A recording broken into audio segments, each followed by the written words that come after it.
Hey guys, তো আমরা দুজন যাচ্ছি আজকে গোয়ার বিচে ঘুরতে। তো আমাদের রুম থেকে প্রায় 1.5 কিলোমিটার দূরে বীচটি। তো আমরা দুজন এখন হেঁটে হেঁটে যাচ্ছি বিচের দিকে। আর এই ফুলের গাছগুলি দেখতে পাচ্ছ, এগুলো গোয়ার অলিগলিতে দেখা যাচ্ছে। আর এই রাস্তার ধারে তো অনেকগুলো এমনিতেই হয়ে গিয়েছে মনে হয়। তো যাই হোক, আমরা দুজন হেঁটে হেঁটে যাচ্ছি। আর এদিকে রোহান ভাই ফোনে কথা বলতে বলতে যাচ্ছে। পুরো রাস্তাটা হেঁটে হেঁটে আসলো ফোনে কথা বলতে বলতে।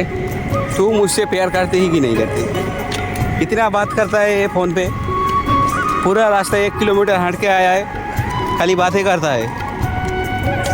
তো গাইস, ফাইনালি চলে এলাম আমরা সমুদ্রের বিচে। এই বিচটার নাম হলো বিচ। তো চলে এলাম। রোহান ভাই এখনো কথাই বলছে।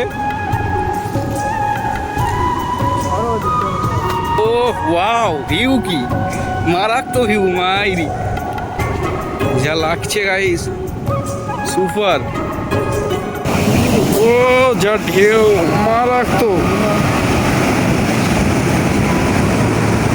Wow view.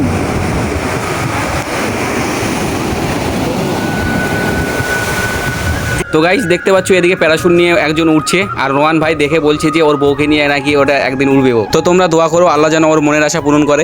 এখনো এর কথা ফুরে না গাইস, সমুদ্রের বিচে আসি এত কথা বলে। আমরা ভিজে গেলাম গাইস, ওর জ্বালানো সব ভিডিও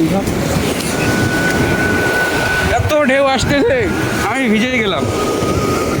আর এদিকে দেখতে পাচ্ছ রোহান ভাই নিজের নামটি লিখেছে সমুদ্রের বিচের মধ্যে। আর নামটি লেখার সঙ্গে সঙ্গে ঢেউ এসে মুছে দিল তার নামটি। আর এদিকে দেখতে পাচ্ছ সমুদ্রের ঢেউটা কত ভদ্র, আমার পাটা এসে ধুয়ে দিল। তো যাই হোক, আমরা প্রথমবার সমুদ্রের বিচে এসেছিলাম। তো কে কতবার সমুদ্রের বিচে এসেছো অবশ্যই কমেন্টে জানিও। আর দেখা হচ্ছে নেক্সট ভিডিওতে। ততক্ষণের জন্য tata, bye bye, take care. আমরা এখন চলে যাচ্ছি ঘুরে রুমের দিকে। অনেক সমুদ্র দেখলাম, অনেক এনজয় করলাম এখানে এসে। এনজয় তো করিনি, মানে চান টান কিছু করা হয়নি। এসেছি আমরা বিকেলবেলায়। তো ইনশাল্লাহ অন্য কোনো দিন আসবো। তো এখন আমরা চলে যাচ্ছি।